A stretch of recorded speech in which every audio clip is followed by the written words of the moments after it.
दोस्तों, भारतीय रेल एक ऐसा माध्यम है जिससे हर रोज लाखों की संख्या में लोग सफर करते हैं। रेल अमीर गरीब सभी के लिए यातायात का बहुत ही बढ़िया और महत्वपूर्ण साधन है, जिसमें हर वर्ग का व्यक्ति अपनी सुविधा और बजट के अनुसार सफर करता है। लेकिन कभी कभी ये ट्रेन भी दुर्घटनाग्रस्त हो जाया करती है, और जब भी कोई ट्रेन दुर्घटनाग्रस्त होती है तो जल्दी से जल्दी प्रयास किया जाता है कि ट्रेन के अंदर फंसे यात्रियों को बचाने का। और इस काम में प्रशासनिक लोगों के अलावा स्थानीय लोग भी काफी मदद करते हैं। लेकिन रेल के इतिहास में कुछ ऐसी दुर्घटनाएं भी हो चुकी हैं जिसमें किसी भी यात्री को बचाया नहीं जा सका था। और आज के इस वीडियो में हम आपको बरसों पुरानी लगभग 58 साल पहले की एक ऐसी दुर्घटना को दिखाने जा रहे हैं जिसे देखकर आपकी रूह कांप जाएगी कि कितना खौफनाक रहा होगा वो मंजर जब उस ट्रेन में सवार सभी लोगों को समुद्र की ऊंची ऊंची लहरों ने निगल लिया था। तो चलिए शुरू करते हैं आज के इस खौफनाक एपिसोड। ये घटना है 22 दिसंबर 1964 की, जब पंबन से धनुषकोडी के लिए चलने वाली ट्रेन नंबर 653 अपनी डेस्टिनेशन तक पहुंचने की बजाय गहरे समुद्र में समा गई। हादसा ऐसी जगह और ऐसी स्थिति में हुआ था कि ट्रेन में सवार 115 यात्रियों में से किसी को भी अपनी जान बचाने का जरा सा भी मौका नहीं मिल पाया। और ये रेल हादसा अब तक की सभी रेल दुर्घटनाओं में से सबसे ज्यादा खतरनाक माना जाता है। तो चलिए चलते हैं अतीत में और देखते हैं कि कैसे 22 दिसंबर 1964 की वो भयानक काली रात उन 115 लोगों के जीवन की आखिरी रात बन गई थी। आपकी जानकारी के लिए बता दें कि धनुषकोडी के एक तरफ हिंद महासागर तो दूसरी तरफ बंगाल की खाड़ी है। ये जगह रामेश्वरम से लगभग 25 किलोमीटर दूर पर स्थित है।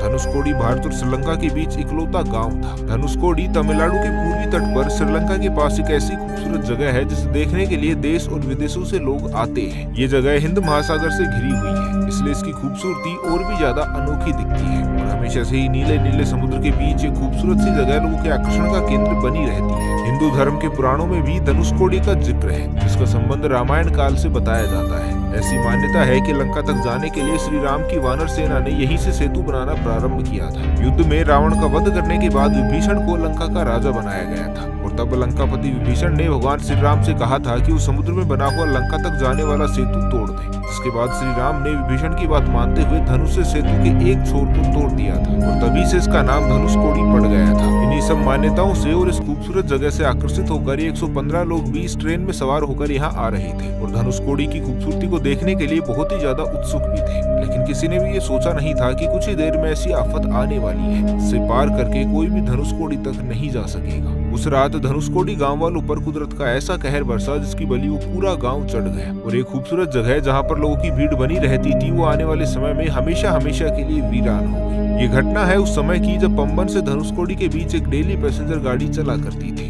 मौसम विभाग ने 17 तारीख को ही भारी बारिश और तूफान का अलर्ट जारी कर दिया था, लेकिन किसी ने भी इस बात को ज्यादा गंभीरता से नहीं लिया, क्योंकि समुद्री इलाकों में तो ऐसे छोटे मोटे तूफान आम बात है। इसलिए सभी ने इस तूफान को भी एक छोटा सा तूफान ही मान लिया था। लेकिन हुआ बिल्कुल वैसा ही जैसा कि मौसम विभाग ने चेतावनी दी थी। 17 दिसंबर को समुद्र के ऊपर हवा का दबाव धीरे धीरे बढ़ने लगा। शुरुआत में तो ये दबाव सिर्फ 45 किलोमीटर प्रति घंटे का था, जिसने धीरे धीरे 19 दिसंबर तक एक बड़े साइक्लोन का रूप ले लिया। और 2 दिनों बाद यानी 21 दिसंबर तक इस साइक्लोन की स्पीड 45 किलोमीटर प्रति घंटे से बढ़ते बढ़ते 250 से 350 मील प्रति घंटे की हो गई थी, जो कि वेस्ट डायरेक्शन की तरफ बहुत तेजी से बढ़ती चली जा रही थी। और आपको बता दें कि ये वही एरिया था जहां पंबन से लेकर धनुषकोडी तक रेलवे ट्रैक जाता था। इस रेलवे ट्रैक पर कई गाड़ियां रोजाना गुजरती थी। पूरे एरिया में लगातार मूसलाधार बारिश हो रही थी, और उस समय वहाँ जो स्टेशन मास्टर थे सुंदर राज, वो भी अपनी ड्यूटी खत्म करके अपने घर के लिए निकल ही रहे थे। उसी रात लगभग 11:55 पर ट्रेन नंबर 653 पंबन से धनुषकोडी के लिए रवाना हो गई। इस ट्रेन में 115 यात्रियों में से 110 सामान्य पैसेंजर थे और 5 लोग रेलवे स्टाफ के थे। ये ट्रेन अपने निर्धारित समय से पंबन स्टेशन से धनुषकोडी के लिए कुछ दूरी ही तय कर पाई थी कि समुद्र में साइक्लोन ने अपना भयंकर तांडव दिखाना शुरू कर दिया। ट्रेन अभी पंबन पुल पर कुछ ही दूरी आगे बढ़ी थी कि समुद्र से उठी लगभग 25 से 30 फीट ऊंची ऊंची लहरों ने इस ट्रेन को बहुत जोरदार टक्कर मारी, और देखते ही देखते 115 यात्रियों समेत ये भारी भरकम ट्रेन एक ही बार में सीधे समुद्र में जा गिरी। आपको बता दें कि एक ट्रेन का वजन 130 टन के आसपास होता है, और इतनी भारी ट्रेन को धक्का देना या रेलवे ट्रैक को तोड़ देना इतना आसान काम नहीं है। समुद्री तूफान में उठती तेज लहरों के आगे किसी का भी बस नहीं चल रहा था। बाकी इन लहरों ने जब ट्रेन को समुद्र में गिराया तो उसके अंदर बैठे लोगों के पास बचने का कोई भी रास्ता नहीं था, क्योंकि उस समय वहाँ चारों ओर आफत ही आफत छाई हुई थी। जो लोग दूर से इस हादसे को देख रहे थे उन्होंने बाद में बताया था कि ये ट्रेन पुल पर बहुत धीमी स्पीड से आगे बढ़ रही थी, और समुद्र की ऊंची ऊंची लहरों को देखते हुए रेल के ड्राइवर ने पुल पर कुछ देर के लिए ट्रेन को रोक कर भी रखा था। लेकिन अंदाजा ये भी लगाया जा रहा है कि शायद खराब मौसम के चलते स्टेशन की तरफ से ट्रेन को रोकने का सिग्नल दिया गया होगा, लेकिन ड्राइवर तक ये सिग्नल पहुंच ही नहीं पाया और उसने ट्रेन को पुल पर आगे की ओर बढ़ा दिया, जिसकी वजह से यह हादसा हो गया और ट्रेन में सवार 115 लोगों के लिए मौसम ही मौत की वजह बन गई। 22 दिसंबर के इस तूफान की तबाही का अंदाजा इस उजड़े गाँव से ही लगाया जा सकता है। तूफान के बाद वहाँ पर सब कुछ तहस नहस हो गया था। लोगों के घर उजड़ गए थे, ऊंचे ऊंचे पेड़ गिर गए थे, पालतू जानवर भी या तो मर गए थे या पानी में बह गए थे। ऐसा बताया जाता है कि इस तूफान में लगभग 50,000 लोग मारे गए थे। इस भयंकर आपदा और तबाही के बाद किसी ने भी यहाँ दोबारा बसने की हिम्मत नहीं की। लेकिन हैरानी की बात तो ये है कि इन सभी लोगों में से अकेला काल यमन नाम का एक व्यक्ति किसी तरह समुद्र की तूफानी लहरों से लड़ते हुए अपनी जान बचाने में कामयाब हो गया और उसकी बहादुरी को देखते हुए राज्य सरकार ने गांव का नाम उसी व्यक्ति के नाम पर काल यमन रखकर उसे सम्मानित किया था। हालांकि पंबन में एक नए पुल को बनाने का काम इस समय जोरों शोरों से चल रहा है और इसी साल 2022 में इस पुल के पूरे होने की उम्मीद भी नजर आ रही है, क्योंकि पुराना पुल जो कि अंग्रेजों के द्वारा साल 1914 में बनाया गया था वो काफी जर्जर हो चुका है और इससे पहले कि फिर से कोई बड़ा हादसा हो, इस पुल को बनाकर इस पुल को बंद करना ही ठीक माना जा रहा है। अब बात करें अगर धनुषकोडी की, तो 60 के दशक में ये जगह पर्यटन और तीर्थ स्थल के रूप में विकसित हो रही थी और आज के समय में तो ये दुनिया की सबसे अधिक खूबसूरत जगहों में से एक मानी जाती है। लेकिन ये गाँव पूरी तरह से जो तबाह हो चुका था वो आज तक भी वीरान है और यहाँ पर आने वाले लोगों को यहाँ कुछ पैरानॉर्मल एक्टिविटीज का भी आभास होता है। ऐसा माना जाता है कि उस रात इस गांव के जितने भी लोग मरे थे वो सभी आत्मा के रूप में यही भटक रहे हैं और इसी गांव में घूमा करते हैं, क्योंकि जो भी इस गांव को देखने के लिए गया सभी को उनकी उपस्थिति का हल्का फुल्का एहसास तो जरूर हुआ है। दिन पर दिन ये भूतिया घटनाएं बढ़ती जा रही है और लोगों का ऐसा मानना है कि यहाँ पर आत्माओं का वास है, बस इसलिए यहाँ पर कोई भी इंसान बसना नहीं चाहता। यहाँ तक कि तमिलनाडु गवर्नमेंट ने भी इस जगह को हॉन्टेड घोषित करते हुए किसी के रहने के लिए भी अनफिट बताया है,